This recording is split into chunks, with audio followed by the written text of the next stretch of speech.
Au sommaire de ce résumé de l'actualité sportive, coup d'arrêt pour les Louves, un point et c'est tout pour le SAS Football. Première victoire en revanche pour l'US Raon-l'Étape et l'ES Taon, du handball et du basket. Mais l'actu, c'est tout d'abord le nouveau succès de Romain Fèvre avec l'équipe de France au motocross des Nations. Sur le circuit d'Ernée, en Mayenne, le pilote de Dogneuville avait parfaitement lancé son trio composé de Tom Vial et Maxime Renaud en s'imposant sur la première des 3 manches. Le Bienloup a remporté là son 4e motocross des Nations, un bel épilogue pour cette saison où il a terminé vice-champion du monde de MXGP.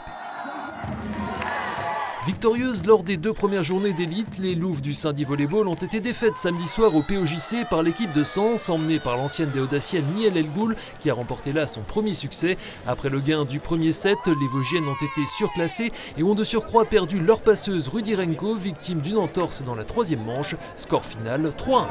On perd des points, l'objectif c'est monter, donc tous les points sont importants. Après, on a vu la saison dernière qu'en gagnant tout dans la première partie, ça garantissait rien sur la deuxième, donc on va pas non plus tirer des conclusions là tout de suite. On va essayer de se remettre au travail et on verra à la fin. Saint-Dié reste 4e de cette poule d'élite où le top 4 est synonyme de play-off. De même pour le SAS Volley qui a enchaîné une 2e victoire consécutive à Conflans-Andrézy 3-2, suite des championnats dans 15 jours.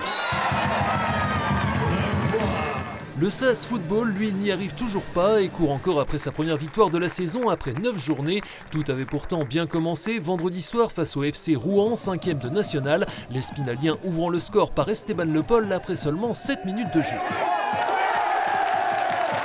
Les Boutons d'Or vont ensuite se montrer solides, mais la moindre faille se paye cash dans cette 3e division. Les Rouennais égalisent sur leur première occasion à la 38e minute. Un partout à la pause, mais fait de jeu en faveur du SAS au retour des vestiaires, l'expulsion de Bézé-Camille pour cette intervention sur Sébastien Chéré. À 1 de plus durant 45 minutes, le SAS aurait dû faire la différence, il n'en sera rien. Les Normands se faisant les plus dangereux et étant même tout proche de l'emporter dans le temps additionnel, sans ce sauvetage de Buana puis Niang. Match nul un partout, frustration et regret. On doit faire mieux, à 10 contre 11 on doit faire mieux, on a besoin de points. Et là forcément c'est frustrant, après on va dire on l'a pas perdu, on aurait pu le perdre dans les dernières minutes. Donc voilà. On est en supériorité numérique, on n'arrive pas à trouver les décalages pour mettre des centres, on en voit souvent dans la boîte. Voilà, après, même contre une équipe à 10, il faut plus. Je trouve qu'on a bien défendu, on leur a pas laissé grand chose. Et c'est dommage qu'on n'ait pas réussi à piquer un peu plus fort sur les 2-3 occasions que l'on a pu avoir sur cette 2e période. Toujours lanterne rouge, le SAS Football rejouera dès ce mercredi soir à Dijon, autre mal classé, avant son entrée en lice en Coupe de France au 5e tour dimanche. Nous en reparlerons dans l'émission Côté Sport avec le défenseur Paul Léonard. 2 échelons en dessous en National 3, l'US Raon-l'Étape a enfin décroché son premier succès de la saison samedi soir face au FC OSK 06, le Strasbourg Olympique. Les Raonais inscrivant l'unique but de la rencontre dès la 8e minute par l'intermédiaire de Maël Sedagonji. Retour gagnant pour le défenseur franco-béninois qui avait tenté sa chance à Créteil mais revenu dans la semaine à Raon. Les joueurs de la Porte des Vosges auront l'occasion de tuer le match ici à l'heure de jeu avant qu'un événement ne vienne perturber le cours du jeu. La panne d'un des 4 projecteurs du stade Paul Gasser qui va entraîner une interruption des débats de plus de 40 minutes. Événement sans conséquence finalement sur l'issue de la rencontre. L'US Raon-l'Étape s'imposant donc sur la plus petite des marges. De l'ombre à la lumière ce soir ? Ouais, exactement.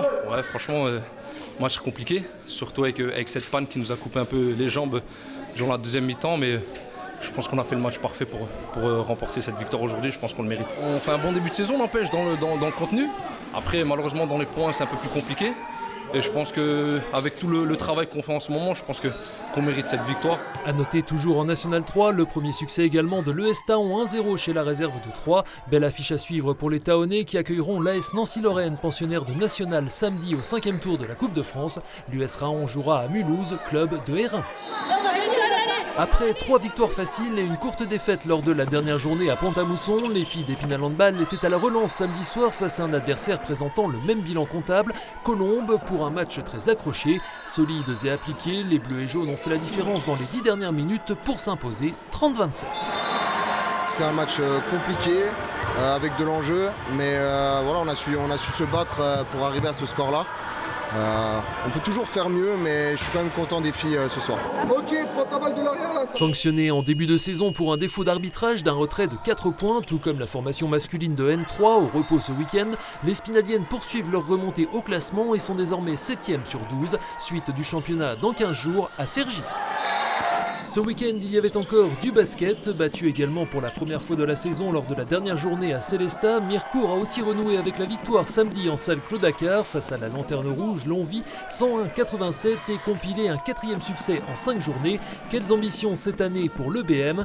Élément de réponse ce lundi soir dans l'émission Côté Sport avec l'intérieur manager et responsable technique mircurcien Jiquel Luz, également invité donc le défenseur du SAS Football Paul Léonard, sans oublier Francis Verdun de Vosges Matin, première diffusion à 19h.